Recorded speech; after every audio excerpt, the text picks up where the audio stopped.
thank you so much for having me here and for bringing my dad to come and visit. Thank you for putting on this event and also for supporting me to join him at COP25.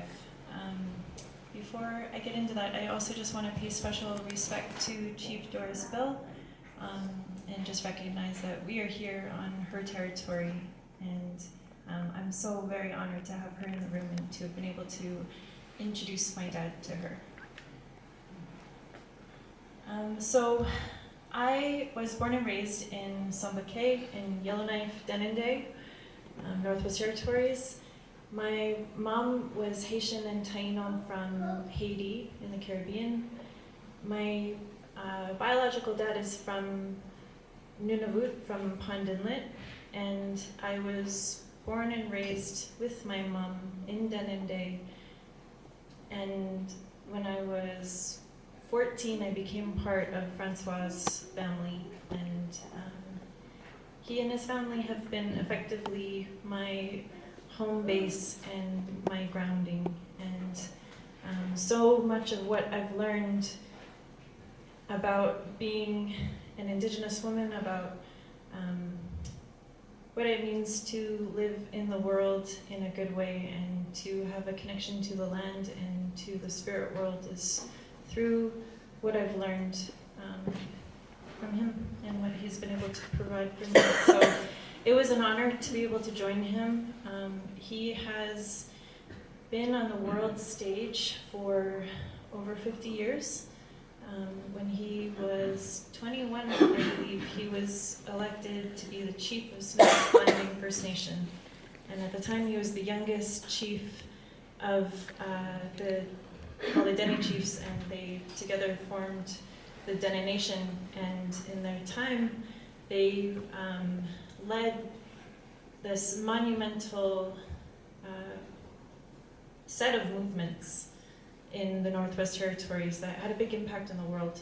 And they took the Canadian government to court and sued them based on a prior interest in the land, and stated that their Indigenous rights and title and sovereignty had never been ceded, released, and surrendered with the treaties.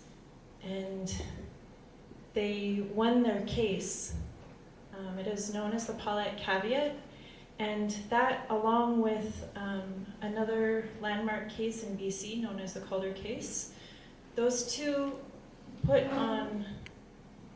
Canada on notice to have to contend with the fact that Indigenous territories are not a done deal, that sovereignty throughout these lands have not been explicitly handed over, and in the cases where they have been, those are also up for question. So they won their case. Those two cases together are the reason that the Canadian government shifted up its tactics in dealing with Indigenous people from then forward. They decided there will never be room for misunderstanding as to the basis of nation-to-nation relationships. From then on, they were explicit about the cede, surrender, and release clauses that make up the modern treaty process, known as the Comprehensive Land Claims. And that sets the stage for so much going forward here in the Yukon territory and BC.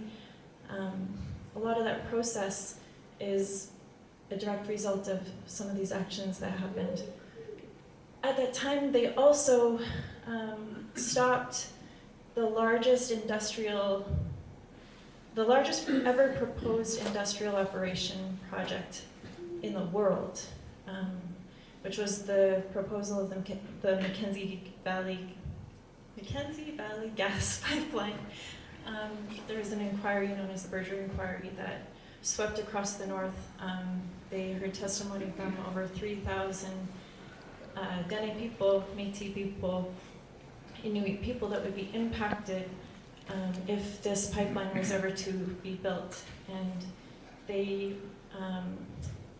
gave expert testimony that also went back to those original treaties, because there were people alive then that were at those original treaty signings in 1899 and 1901 up to 1921. So they could give first-hand experience to the fact that the basis of those treaties was a relationship and never about ceding, surrendering, and releasing land. And so the Berger inquiry, a lot of what people drew from is the connection to the caribou.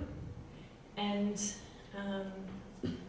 what it came down to was the truth that people were saying, that if you destroy the land that these caribou calve on and migrate along, then you destroy our primary source of sustenance, of life, of everything, of spirituality, of our entire ways of life. So in effect, if you build this pipeline, you are committing genocide against Indigenous peoples of the North.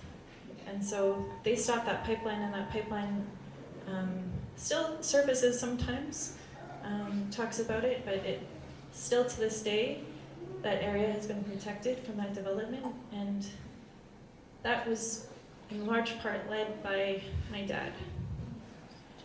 He was also instrumental in what has come to be the UN Declaration on the Rights of Indigenous Peoples. At the time he was chief, he was at the first meeting in Geneva. My mom was there too. And they started the first draft of that. And I was able to, how long later, 40 years later, be with him in Spain and meet people that work for the UN that recognize the impact that he had, that would stop me in our tracks and would say, you know, he has really made way for Indigenous people to have a voice at these forums and to be taken seriously as collaborators. And I heard that from also people at the World Health Organization when he did a presentation at the time that we were there. So it was greatly honored to know that other people know this impact that he's had, and also to have a lot of other Indigenous people. There's so much leadership, there was so much representation of Indigenous peoples from South America, from all over the territories in the Pacific and North America, and there were a lot of youth. There was a huge contingent of youth from the United States, and there was also this amazing group of youth from all over Canada. And these youth would flock to him, and they would just light up. They were so thrilled to be in his presence. And these are very outspoken, very brave young people that were not in those main assemblies. They were not given the space that somebody like Greta Thunberg was given to make their address, but they were speaking every opportunity they possibly had. They were in the halls, they were outside, they went to the Canadian Embassy, were not allowed in, they protested outside, and they were talking about how climate change today is intrinsically connected to ongoing colonialism and to gender violence against Indigenous women, girls, and Two-Spirit people and trans people. They were there saying the people that are the least responsible for climate change, for creating climate change, are the ones that are the most heavily impacted. And that's the youth, and more to the more extreme, that's Indigenous youth of these communities. They were also saying they've inherited these intergenerational effects of colonialism and contamination in the territories that has come from industrial exploitation of their territories. they have all of these overlapping realities that they have to live with. And at the same time, they are also under threat of new development all the time. And they were extremely hard on the Canadian government there in Madrid, who is debating about whether to expand the tar sands. Not only is the tar sands already the most destructive industrial operation on the planet, so bad you can see it from outer space, but they want to expand it even more. And these youth were really holding them to account, and we're saying Canada wants to stand by its commitment to uphold the UN Declaration on the Rights of Indigenous Peoples, which includes the principle of free, prior, and informed consent. It needs to talk to the communities, it needs to talk to the leadership and also the young people. That process has not been underway. And they were also talking about how these threats to the environment are very connected to the threats to safety, to young people and to women. They were tying it all together. I was really happy to be in Madrid. It was originally supposed to be in Chile, but it got moved to Madrid because of the uprisings there. I was so excited to go to Spain. I asked my dad, are you excited to go to Spain? And he said, excited? No, not really. And I said, well, have you ever been to Spain? And then he just starts singing, well, I never been to Spain. And that was a song we sung all the time while we were there. And I was excited to go because I realized when this COP25 got moved there, I have an ancestral connection to that place through my mom, and because I realized that the original impetus for everything that has come to date from 1492 to today that has impacted our lived experience came from those original ships that left from Spain. They landed in my mom's country, which was originally known as Quisqueya, and the Spanish called Hispaniola. They met my Taino ancestors, who welcomed them and really were the first ones to offer the same offer that has repeatedly been given by Indigenous nations throughout virtually every territory in the Western Hemisphere, which was to build a relationship of mutual respect and coexistence and generosity. That was, of course, exploited, and we were nearly annihilated. And in fact, the history books declared us extinct. And it was really amazing to me to embody that history and to imagine what it means to be a Taino woman, an Inuk woman, and part of being a woman being rooted in Tebati Dënesųłiné territory, downstream from the tar sands, and in a territory that holds so much life and has given me so much strength and grounding, but that is under very, very serious threat to this day. What does it mean to be somebody that was never meant to exist, to return to that country and to be there in a relationship not only with my Spanish ancestors, who were the worst conquistadors in history, I claim that heritage too.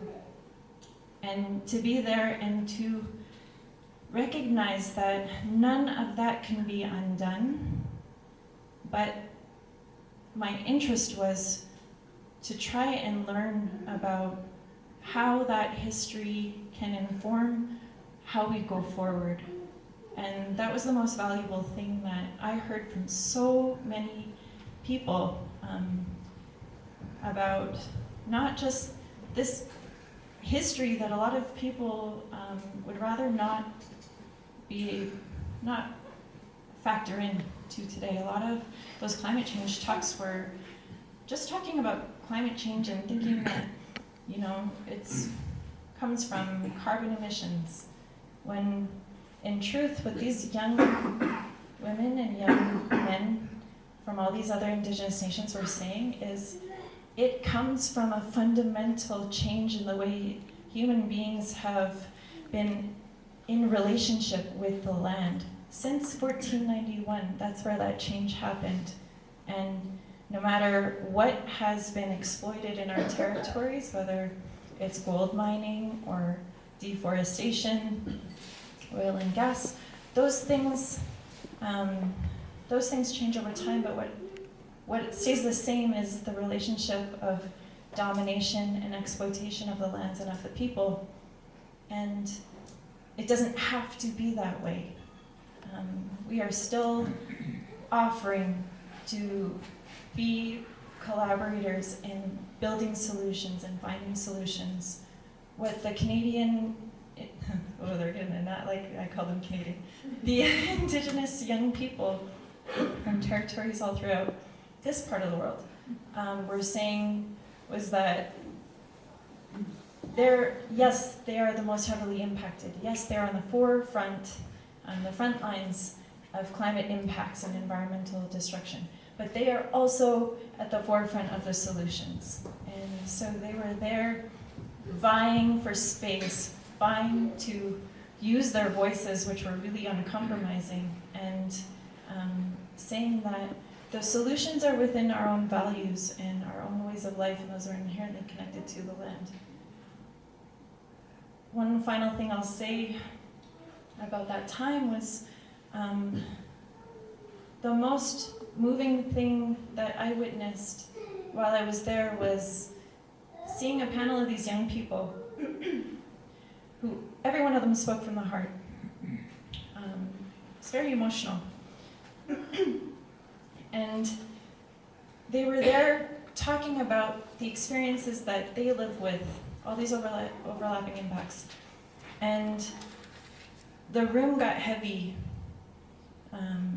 sorrow, and in a way, maybe despair because of how little power young people have to affect change on these global scales. And I witnessed my dad give them comfort. I could see it shift in their faces. I could see things relax. And he reminded them, you're not alone. And he reminded them about their ancestors, their guiding spirits, and encouraged them to practice their ceremonies to connect to the land that will give them strength. And that was the most beautiful thing that I saw there. When the time was coming to an end, my dad said, you know, I've been doing this for 50 years, and I've accomplished all these things, and I'm very, very happy to be here to pass it forward to the younger generation, to let them take it from here. I've taken it so far, I'm happy to see them take it from here. He, that being said, his work is not finished. He remains very active and has, you know, big plans to continue. This year, he's going to be recognized as an Officer of the Order of Canada, and true to form, he almost refused to accept it. He almost declined. And I said, I think that this would be really important for other people to know about your contribution. And it was really meaningful to know that other people on these world stages, these world platforms, recognize the space that you've created for other Indigenous voices to come in. People deserve to know that. And he goes, all right then, I'll do it for my grandchildren. Masicho, Quinn, for having me, and please welcome my wonderful dad up to the stage.